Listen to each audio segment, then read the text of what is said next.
Hello, everybody. Welcome to this webinar. I'm going to do a little bit of an introduction. My name is Elisheva Goldberg. I'm the Senior Director for Media and Policy at the New Israel Fund. I'm going to just talk a little bit about what we're going to hear today as people slowly join. I know there are a lot of people from all around the U.S. Who are coming to join us. Wow, the numbers are really rising. We have 230 so far. So I just want to welcome you all. And we're still waiting for people. But again, I'm Elisheva Goldberg, and I am Senior Director of Media and Policy. And I want to welcome everybody, all of you. And I have supporters, and especially, and I have supporters who are particularly interested in the regional dynamics at play right now, and very much in the news in Israel. In fact, it's important for me to note that, we're here to talk about something that the New Israel Fund does not often talk about, because as you all well know, the New Israel Fund is primarily focused on the internal challenges Israelis face as they relate to equality and democracy, and developing a strong Israeli civil society. That being said, more than a decade ago, the New Israel Fund did a deep dive into what was needed for progressives to come into greater power and influence in Israel. And one of the findings that we found was that the Israeli left had not provided a compelling set of ideas about Israel's national security and foreign policy situation, really since the collapse of Oslo.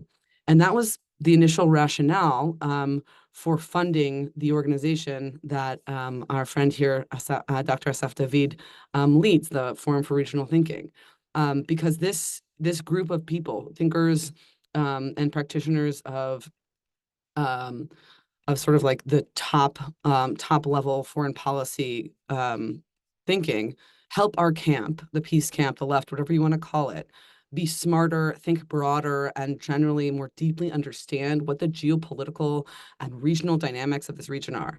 I have been very lucky to know Assaf for a few years, and I'm actually seeing our numbers climb. So before I introduce him, I'm just going to say again, a welcome to everybody.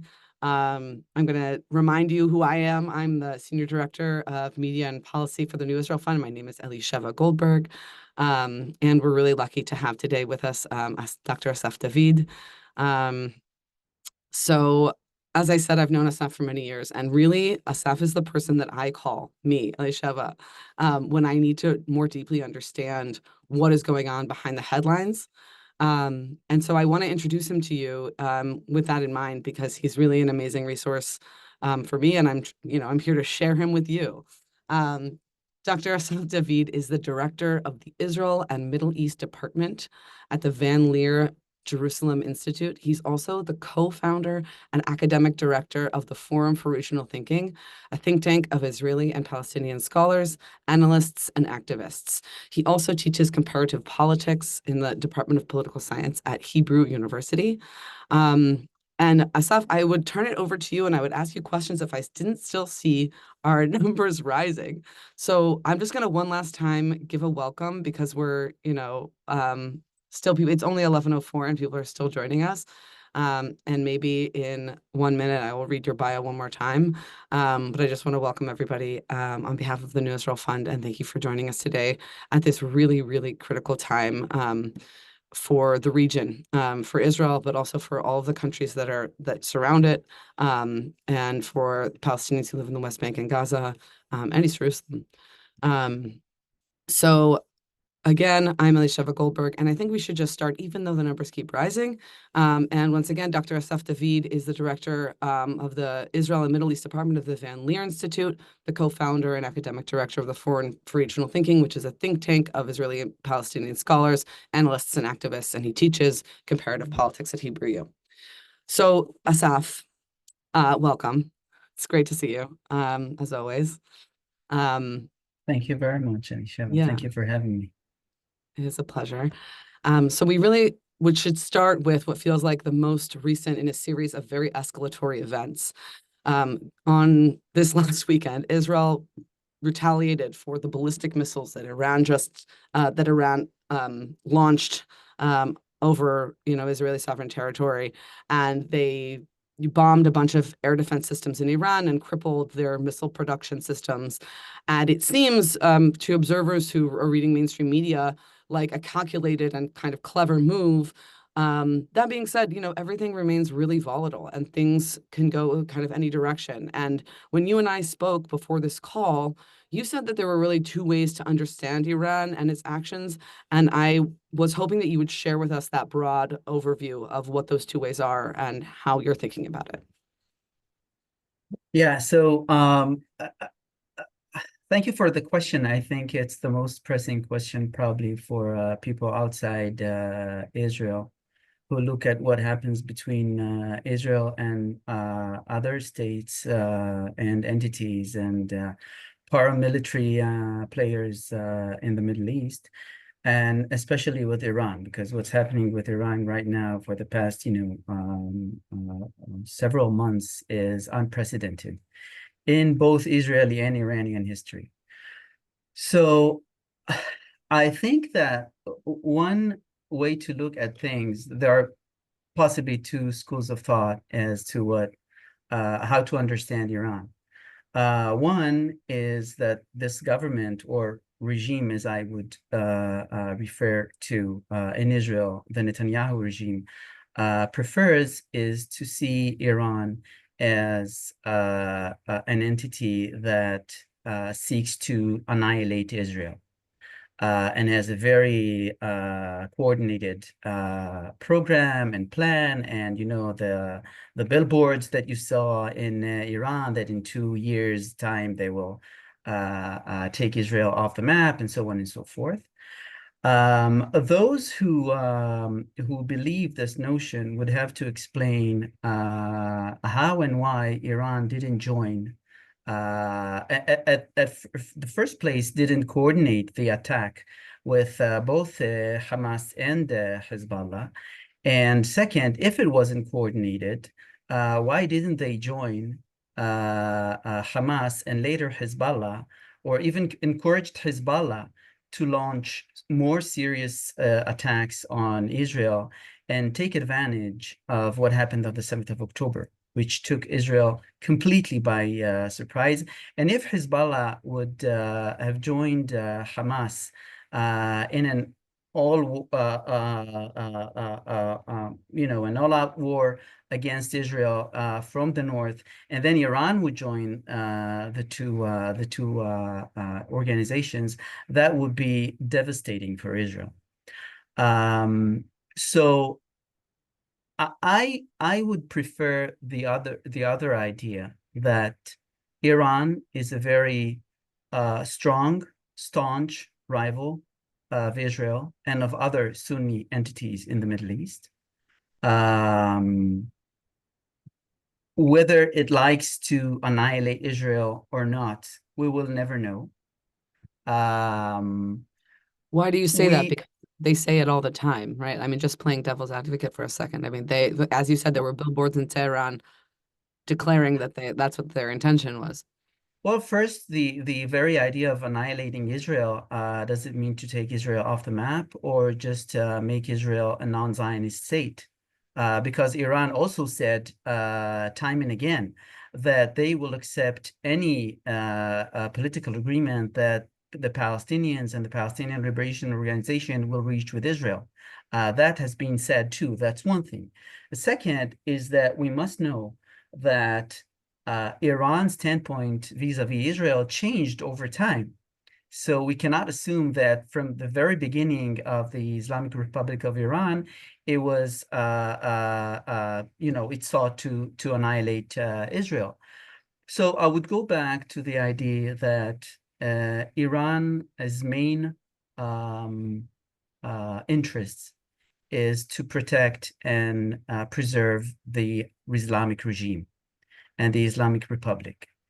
And that means that they, in their understanding, they must have the capacity and the power to deter Iran's enemies from toppling the regime. And that means that they have to have forces, proxies in the Middle East They have to have influence in the Middle East, and they have to do it very, very carefully because they know that not just Israel is against Iran becoming nuclear, but also the US and other Western forces are against Iran becoming nuclear. Now, if Iran really wanted to become a nuclear state, it would have done so many years ago. It still hasn't done it. So all things combined, I mean, the very prudent, very calculated political steps that the Iranian regime is taking over the recent decades, we believe, not just myself. I'm not a scholar of Iran, but we, the group of the thinkers, the Forum for Regional Thinking, the group, the circle of progressive and liberal-leaning scholars of Middle East and Israel, believe it's more about balance of power between Iran and Israel. I would just maybe mention that in the Second Lebanon War in 2006, Sunni intellectuals and thinkers saw in their own eyes what they thought is sort of a new Sykes-Picot agreement between Israel and Iran, basically dividing the Middle East into areas of direct influence and direct impact. And there is no Sunni center. It's basically just Iran versus Israel in the Middle East, the two regional powers that are non-Arab and non-Sunni.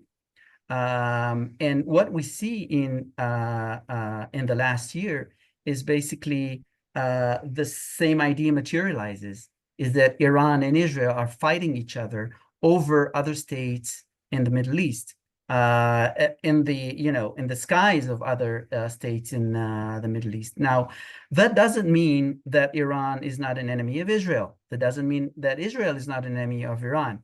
But if you talk about annihilation, then your strategy would be to annihilate the other in order to protect yourself from being annihilated.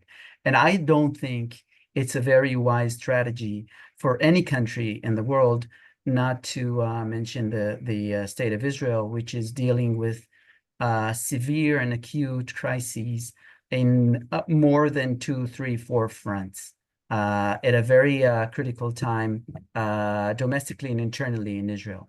So Iran, just to repeat and conclude this point, Iran is a very strong, fierce rival of Israel.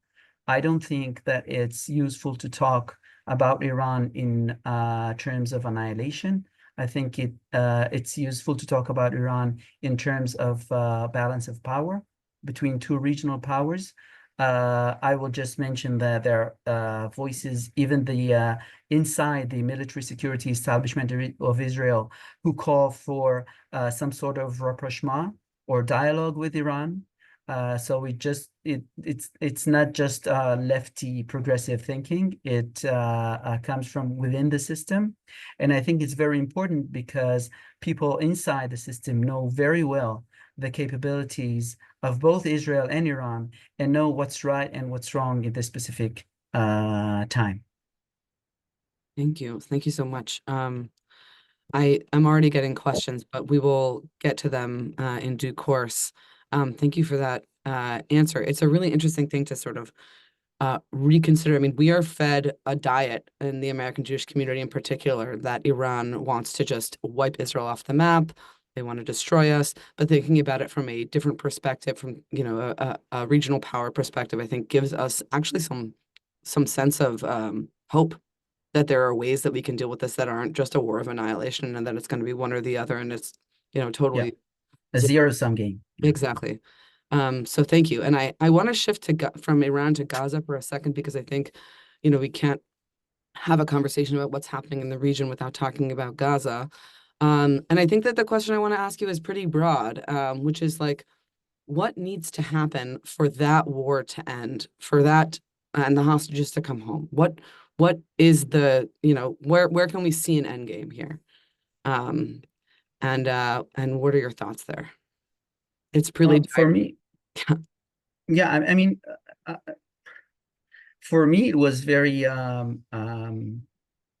it's ironic to use the word simple here because nothing is simple. But from day one, for me and other colleagues and friends, it was very simple from the beginning because what happened on the 7th of October was so horrible. And obviously with the kidnapping of men, women, children, babies, toddlers, elderly people, the utmost interest and need of the Israeli government should have been the swift return of all the hostages to Israel. And that meant, and I'm sorry to say it, we've said it from the very beginning. It's not just, a year on. We've said it from the very beginning. The means to do it was to deal with Hamas. And you have to deal with Hamas while it was still very strong on the ground, has total control on Gaza. And that would mean the bringing back of as much as or as many as people as you could have get back in Israel with the least psychological and physical damages. Now, again, it wasn't just a standpoint of lefty tree huggers, scholars in Israel.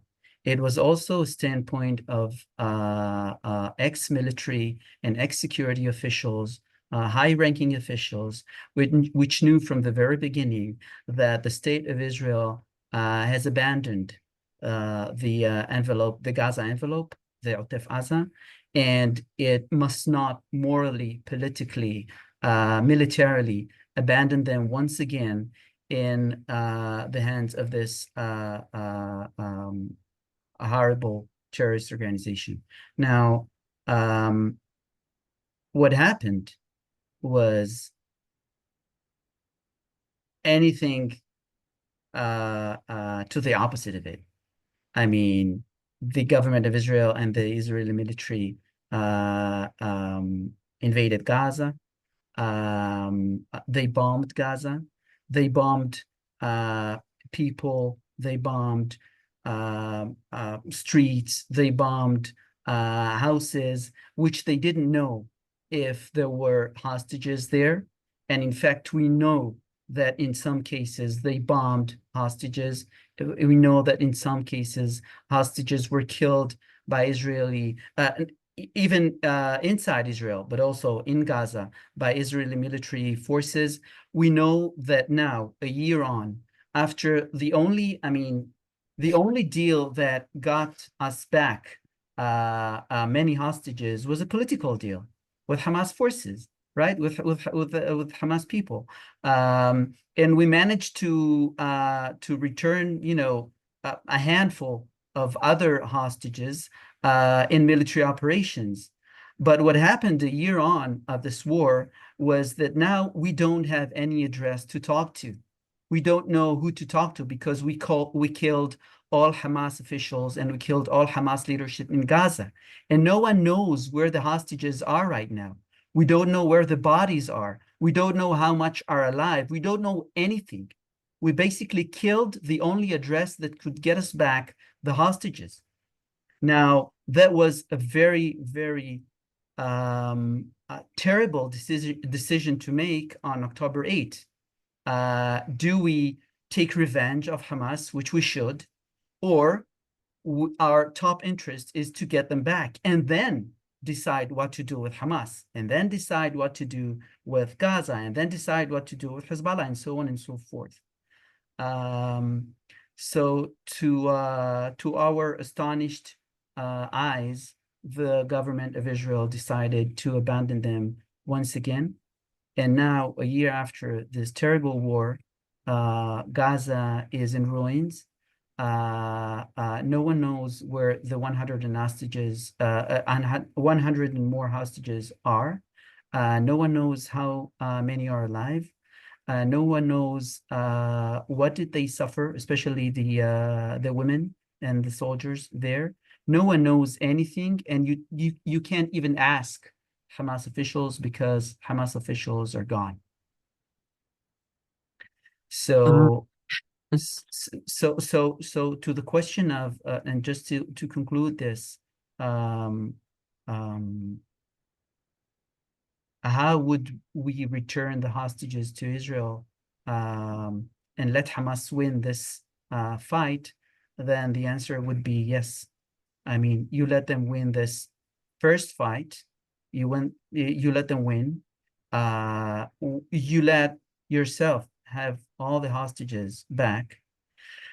And the right way, in my opinion, to do it was to frame it as part of a larger political deal with Hamas that will basically let Hamas be the winner, get the hostages, get the as much as they can prisoners out of Palestinian prisoners out of Israeli prisons, and then frame it or put it in a larger framework of a Palestinian state, or at least a path to a Palestinian state, on condition that Gaza is demilitarized and Hamas is going off the stage. I mean, they can go to exile, they can do whatever they want. They can probably be part of, political part of the PLO or of the Palestinian Authority, but Hamas will not be allowed to control Gaza. Gaza will not be allowed to be militarized again, and that would mean that Hamas would have to commit suicide, but have the ultimate win, which is to have a path to a Palestinian state, release all the prisoners, and so on and so forth. That would, be a series of events, or trigger a series of events that will make, or will allow Israel to make the humiliation less less terrible for Israel, but also with some sort of a hope for ending of occupation and ending of cycle of violence between Israel and the Palestinians. Because right now we're just feeding the cycle of violence, and it's getting more and more violent and more fierce. Yeah, I think there are some questions here that are, I mean, you're sort of what you're spelling out is actually a question that I was going to ask you anyway, which is sort of what is the best case scenario, right? How do we Yeah, de-escalate this and come to a place where, you know, we have the hostages back and the war is over and yeah, things can kind of rebuild from there. yeah, And we deal with the terrorists as they are, in the wake of that. But I think that, some people are asking in the chat, well, okay, that sounds nice, but what is we have a government that isn't, we have an Israeli government that seems, uninterested in a deal. And I'm curious if you can sort of unpack that a little bit, but like, how realistic would that be? Where are the roadblocks? And what, is Hamas, what, in the pre-assassination scenario, was Hamas really interested in a deal? I mean, these are also very gray questions that you may not have full yeah, answers to, but I do think that they're worth addressing, in this particular, uh, yeah. realm of Yeah. interest. Well, very good questions. This is exactly what I think, that the main problem here was the government of Israel, which for me is no longer a government, but a regime. And we may elaborate, in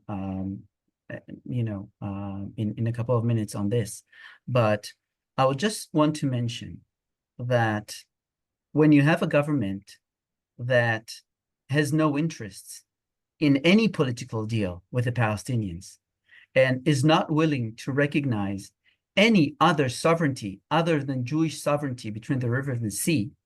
And so this is basically an apartheid government. I mean, we lament the chance of from the river to the sea and US campuses and so on and so forth. This is exactly what we have in Israel. We have in Israel a government which says, from the river to the sea, but not for thee. only for me. And so this is basically, I mean, that's their strategy. It's not a bug, it's a feature of the Israeli regime, of the right-wing, extreme right-wing regime in Israel. So from day one, they were not willing to even think about de-escalation, to even think about political moves, to even think about political map. And that was evident in the months after the beginning of the military operation. Okay, you took revenge. Okay, you ruined half of Gaza. Okay, you took out half of Hamas leadership. Now what? Now what? We've got to have forces. We've got to have either Palestinian forces, Arab forces, international forces, what have you, to keep Gaza demilitarized and to get back the hostages and to have some sort of hope for the future. Now, even from within this government, I mean, the more sane elements of this government, including the defense minister, which he's by no means lefty. He's by no means liberal or progressive. He is right wing. He's really right wing. And he said, we've got to have a political map. And he said it in a letter that was leaked to the press only 3-4 days ago, that he wrote to the government, the same government that he's part of. We've got to have political map in order to de-escalate things in the north and in the south and in the east, because we cannot continue the war forever. So the main problem for me is the Israeli government. I'm not even talking about what we did in Gaza, which we'll have to, I mean, that will be a totally different discussion. And I think all of us, and I'm sorry to say, not just Israelis, but also Jews around the world, will pay the price for what we did in Gaza, which was sheer revenge, not of Hamas. It was sheer revenge against everything living in Gaza, everyone living in Gaza. So, and on the other side, you had Palestinian Authority, you had Sunni Friends of Israel, Jordan, and Egypt, which we have peace agreements with. And you have the Abraham Accords countries, and you have Saudi Arabia, and you had many, I want to say friends, but they might be right now former friends of Israel, who said, and I've heard it personally from some of them, but you could read it in the newspapers, you could read it in peace plans that they published, and so on and so forth. Just do something that will de-escalate the situation, make some promise for a two-state solution, provide a credible, valid path for some sort of end of occupation that will allow us or enable us to push and pressure Hamas to leave the scene and let them just commit suicide, and by this suicide to have us Palestinian a state, or at least some credible offer for a state. And we didn't do it. Yeah. And put aside what we've done in Gaza, but the way we sacrificed those poor hostages, again, women, children, elderly people, in the hands of Hamas, that will never be forgotten and never will be forgiven in Israel. I hope it will never be forgiven to this cruel regime that we are under in Israel. Yeah, thank you, Assaf. I mean, it's yeah, it sounds like what you're saying is that this government is not playing a political game. That actually No. they're not interested in politics as we imagine it. They're much more Yeah. interested in something else, what you want to call it, ideology, you want to call it a program of Netanyahu staying in power. But to that point, I am interested in sort of unpacking just briefly why you call this government, this Israeli government, this, I feel like for years I've been saying this is the most right-wing Israeli government we've ever had, but actually this is also still the most right-wing Israeli government we've ever had. Yeah. Why this government you call a regime versus, just a kind of Just a terrible right-wing government. right-wing Yeah. government. Yeah. Yeah. Well, Um, There are also, just by the way, a number of questions in the chat, like where is the Israeli public? Why haven't they kind of overthrown is a word that's being batted around, but Israel is still a country that holds elections.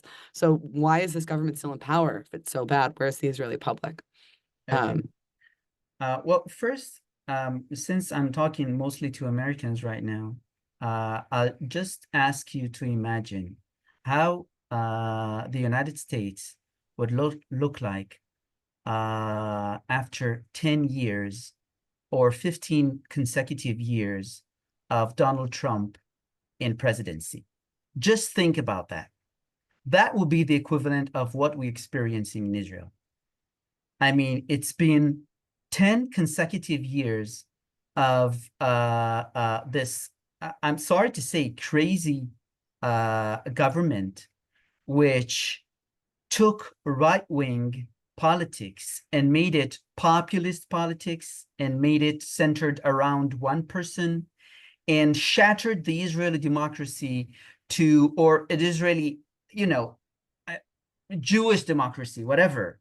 I mean, but shattered what the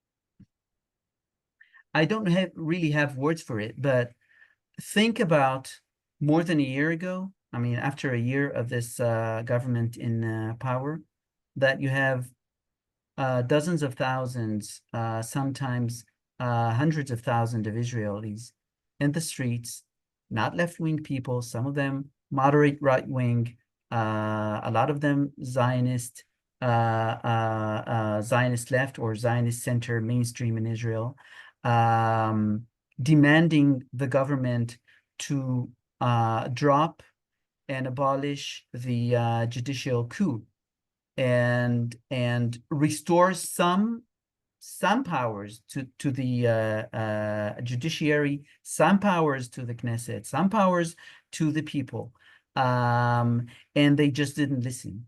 And we know for a fact that the heads of security and military services warned the government, and specifically Netanyahu, warned him in writing, so they have a proof when the investigation committee is formed, because they knew that we're going to have a catastrophe in Israel, either military or economic catastrophe. They knew it for a fact.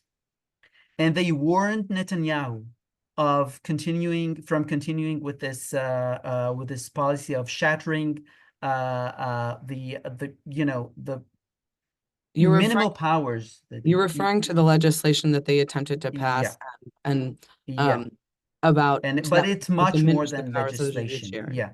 Yes. But it's even much worse than legislation. It's about personal corruption. It's about systematic corruption. It's about appointments. It's about that just you put your people anywhere in the system, so you just thwart the opposition, even the left opposition, the mainstream politics, from gaining some power or some balance of power with the right wing. And obviously, you take all the extreme lunatic right wings politicians like Ben Gvir, who was a detainee, and Smotrich were prosecuted by the judiciary for felonies, for security breaches, I mean, what have you? I mean, it was really unthinkable what happened here in the year before the 7th of October. And they've been warned. Now, member of Knesset, Ahmad Tibi, used to say that Israel is indeed a Jewish and democratic country. It's Jewish for the Arabs and democratic for the Jews. What we have with this government is that is more Jewish for Arabs and less democratic for Jews. Now, I don't think that we can decolonize or that we can tackle Jewish supremacy right away in Israel. What we can aspire for the time being, at least, is to retain or to give us back some sort of powers of democracy, at least for Jews, right? at least for Jews, at least have democracy for Jews. And then we'll fight for democracy for Arabs or for end occupation for Palestinians. But they were after the democracy for Jews even. So for me, it's a regime. So for me, what's not only for me, for many much more mainstream thinkers and scholars than myself and activists, many of them were security and army generals who are part of the opposition to the regime right now. And even Prime Minister Barak, who used to be a chief of staff of the Israeli army, is calling Netanyahu not a government, but a regime. So it's not just a radical terminology that we use. Since Right. 2015, this government is going down the path of authoritarian, autocratic regime. And we've got to Yeah. understand this. One thing that you said to me when we talked before is that, we know it's a regime because it is a situation where the most pressing interest is not that of the people, right? Where a government is actually interested in what the people need Yeah, or want. yeah, Actually the most pressing interest of this government is the stability of the government itself, which is actually sort of how you described Iran, right? You said that actually the most yeah, pressing thing that we have to think about is not, Iran's desire to annihilate, but actually how it sort of self-replicates and continues on, which is correct, why people also call Iran a regime, correct. just to sort of tie that loop together. Um, and Yeah, and I would just add that as dovetailing on the question on why don't the people of Israel take to the street and topple this government or this regime? We're in trauma. We're in a year of trauma. We've been in a 2 years of trauma before the 7th of October, and we couldn't see what was happening in front of our eyes. Again, not to Palestinians or Arabs. Many people who took to the streets did not care much about Palestinians or Arabs. They cared about the democracy for Jews, and they felt that the democracy for Jews is being questioned. Is democracy for Jews is being in danger. So we couldn't believe what was happening in front of our eyes. We couldn't believe that Bibi was trying to sack the defense minister before the 7th of October, and he gave up because he felt that his government was in danger of being toppled by the people. Now they've been warned, and then the 7th of October came, and then Hezbollah entered the game, and then Iran entered the game, and suddenly you find yourself in fighting in 3, 4, 5 fronts simultaneously. So everyone here is in trauma. Everyone here is either dealing with the effects and post effects of trauma, physical or psychological trauma. Everyone here doesn't believe that this government abandoned more than 100 hostages in the tunnels of Hamas in Gaza. And people are being called to serve in the army because we have war in 5 fronts. So, I mean, I'm speaking for myself. I was, energized a year ago and more than a year ago to go to the streets and protest against the government. We've been doing it probably twice or 3 times a week, but no one now. It's like being it's like in a war zone right now. I mean, no one is going to protest because we're in a war, and Yeah. that's the shock doctrine of this government, of this regime. That is specifically the shock doctrine of this. Just will have eternal war forever with no political deal of any sort, and so and we'll have the acquiescence of the people. No one will topple us. I mean, that's exactly the thinking of the authoritarian regimes.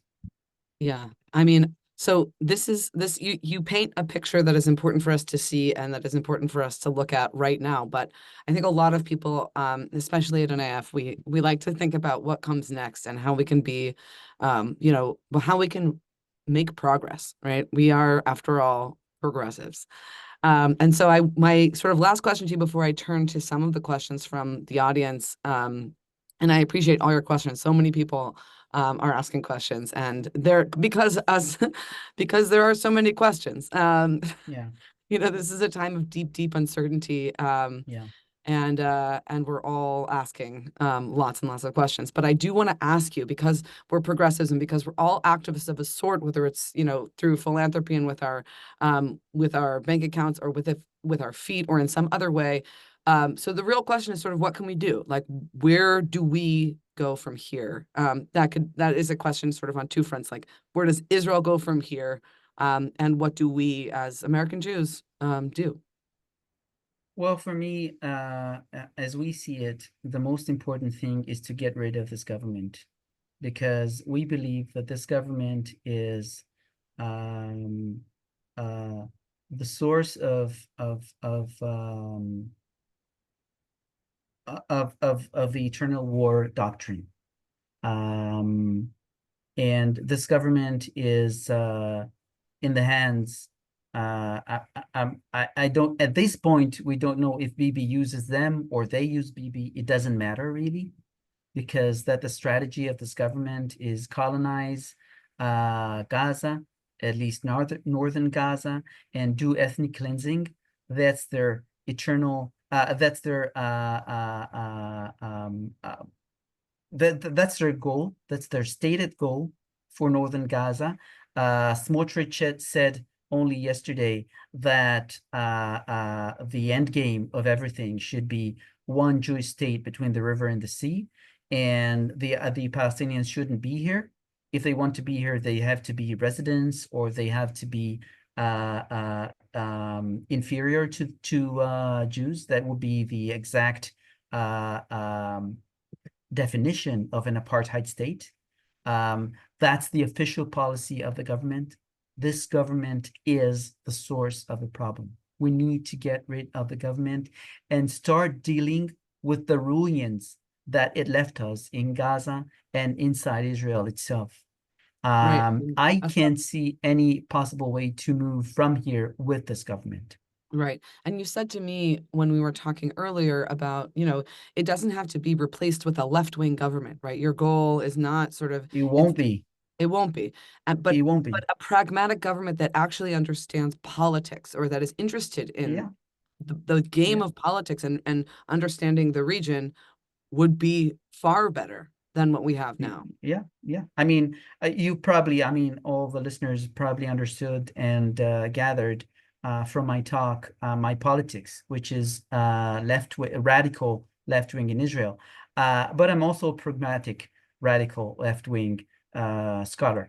I don't think that we will see any time near in the future a even something resembling a left wing government in Israel. We might see, if we're lucky, we might see a pragmatic right-wing government. And that's all what I'm calling for right now, to have a pragmatic right-wing government in Israel that will start deal politically and not just militarily and security-wise with the ruins that this regime has left us in Gaza. And I'm not talking, again, I don't want to talk about the destruction of Gaza and the second Nakba that we did to the Palestinians of Gaza. Again, we will have to pay the price and deal with it for many years in the future right now. But I do think that we should have a government that thinks politically and also thinks about pacts and alliances with friends or former friends of Israel in the region and outside Israel, because you can't, fight with everybody everywhere all the time. And that's what this government has been doing for more than a year now. Yeah. So there's a question here that kind of relates to this, like, what can the U.S. choose do on this front? And I mean, there is great concern, I think, among our camp that Jews on the right say that Trump supports Israel more than anybody else. Right. And Jews on the left, on the farther left, or maybe even just Democrats on the further left, sort of wing of the Democratic Party, are frustrated with the Democratic Party because Biden has continued to send arms to Israel and support and not Yeah. actually sort of more forcefully intervene Yeah. in what is happening on the ground, the bombardment of Gaza, etc. And so Yeah. I'm curious, sort of where you would situate what you're talking about in the American political landscape. Like where, how do we talk to those kinds of people? Well, I mean, from a Palestinian, not to mention Gazan point of view, um, uh, the what's going on is very clear.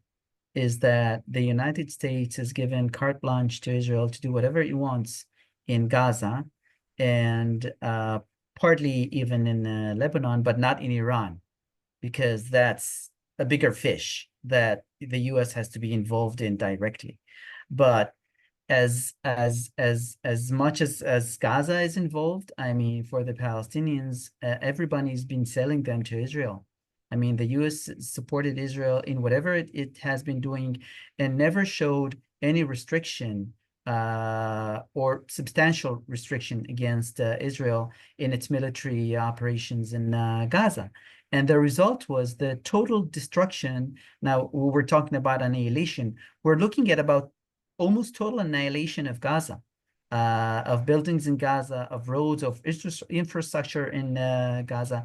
So from a Palestinian point of view, I mean, what else needs to be done on the U.S. part in order to understand that the U.S. is completely on the side of Israel? Now, from a progressive Jewish Israeli point of view, I thought and hoped that the U.S. will push Israel more on and restrict it from doing whatever the hell it wanted to do in Gaza, which was what we saw for the past year. I mean, Israel did not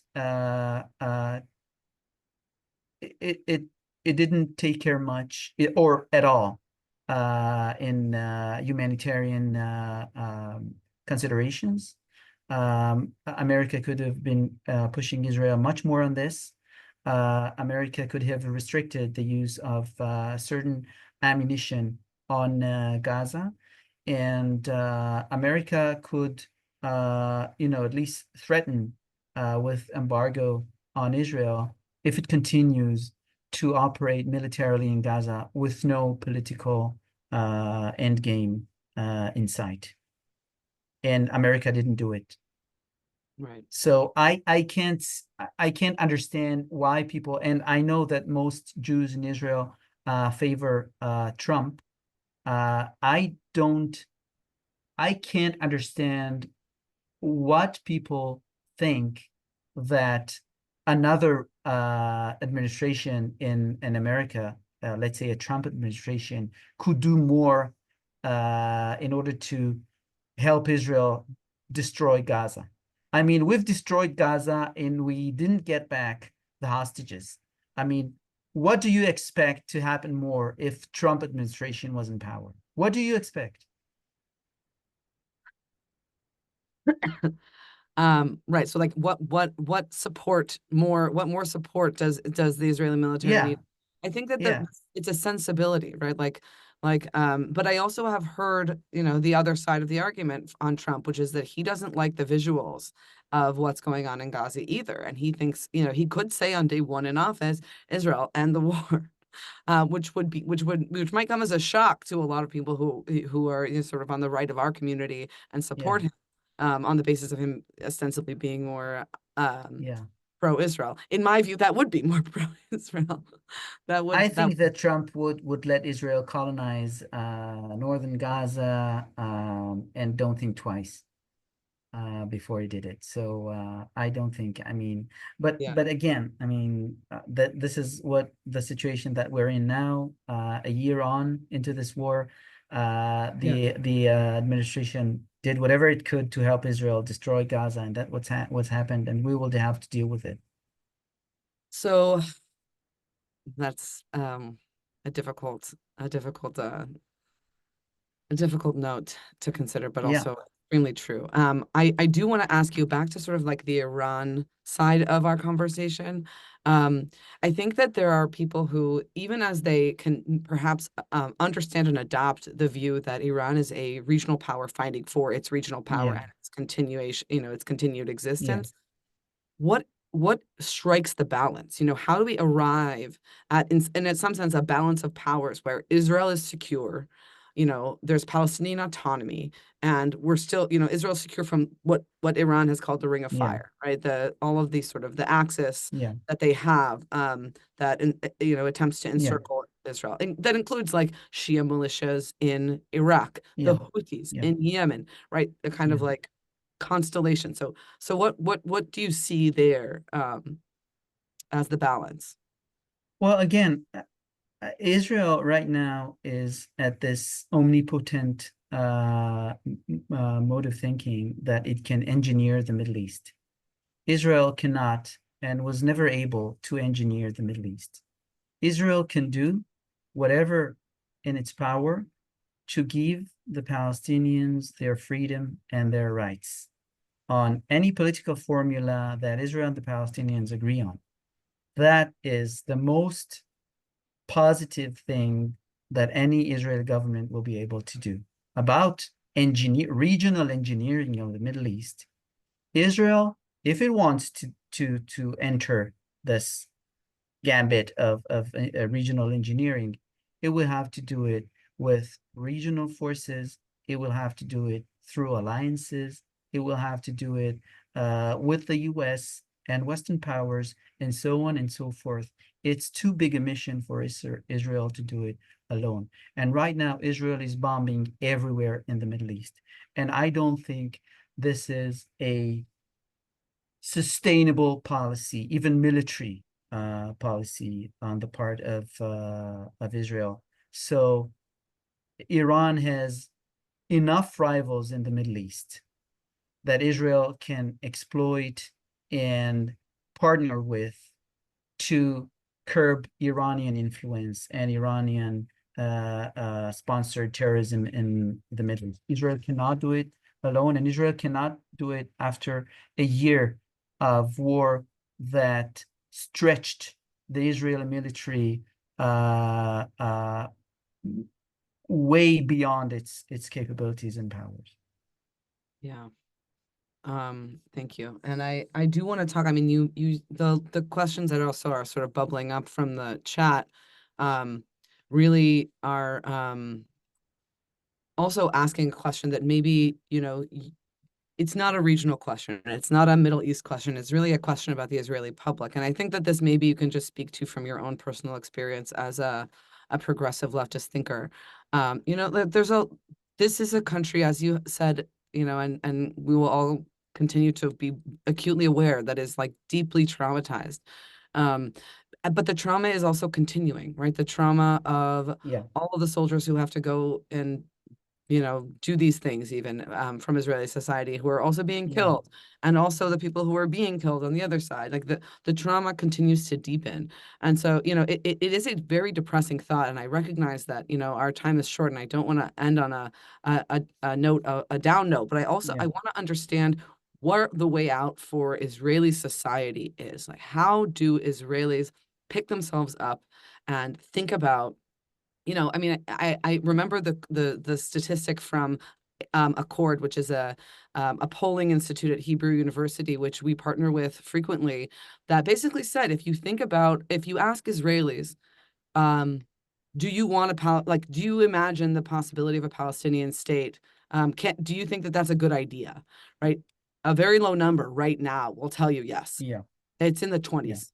But if you yeah, ask them, in the context of a regional deal where Israel is accepted and normalized into the, sort of the constellation of nation states that exist in the Middle East, there is also a Palestinian state.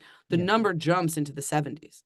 And so I'm yeah. curious, sort of, you know, is that something that gives you hope? It certainly seems hopeful.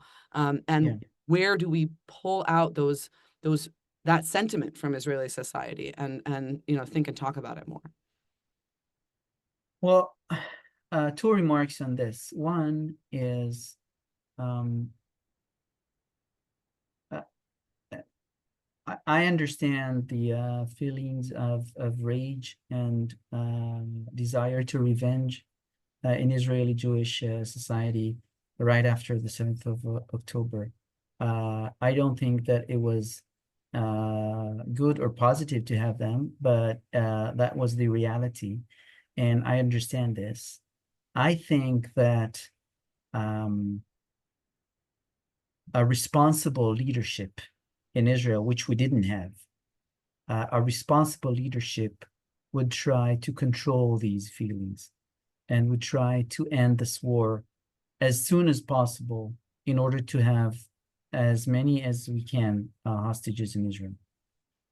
I think that after a year of continuing war, the Israeli public is still raged and traumatized, and we still don't have any responsible leadership. I don't expect any responsible leadership from the regime that got us into this trouble, this nightmare from the first place at the first place. But I do expect to have a responsible leadership on the center left wing of Israeli Zionist politics, and I don't think that they have the right message that the traumatized Israeli people need to hear right now, which is a message of de-escalation, which is a message of regional alliances, which is a message of, I don't want to say the P word, peace, but at least talk about some sort of solution for the Palestinians so they don't have to retaliate and use violence against Israelis and Jews all the time. That's one thing. The second is about the notion of a Palestinian state. I very much appreciate the work of ACORD, and I very much appreciate those who were still calling for a Palestinian state. I think we have to be realistic. I think that in the foreseeable future, after what happened in Gaza, what we saw with Hamas and the extreme and intensive militarizing of Gaza in the hands of Hamas, I don't think that any Israeli government in the foreseeable future would be willing to have or to risk a Palestinian state that borders with Arab states, either Egypt in the south or Jordan in the east. So what we're looking at right now is the best case scenario would be a Palestinian autonomy.